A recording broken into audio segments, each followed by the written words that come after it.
Greetings viewers, quick video on brake fluid replacement 2019 through 2025 Lexus ES. Probably the same for most of the Toyota products like Camry or Avalon. Pretty simple. I'm gonna show you the rear. It's the same for the front. So in the rear, take off your wheel. You have the port right there. I bought this kit from Amazon. You can find it at Harbor Freight as well. It's pretty simple. That's your reservoir right there, so whatever you pull is gonna get collected in the reservoir. You just dispose it. Open the cap on the brake fluid reservoir and you just operate this. There are plenty of videos right there.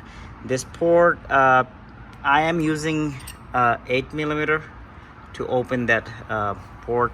I think a 7 is a better fit. That's what it seems like. I just don't have a 7, so I would have something between 7 and 8mm, and should be all good to go. I did buy the I believe it's a .3, but I bought it from Lexus dealer, so you can't go wrong with that. It's fairly cheap. Yeah, I mean, you can probably find some options at auto parts stores. However, I myself would like to use the OEM. I'm saving some money by doing it myself anyway, so that's what I would recommend.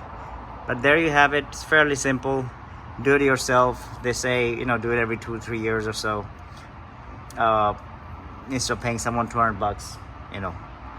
Might as well do it yourself. You get the joy out of it, and also that it's being done correctly. All right, let me know if you have any questions. See you next time.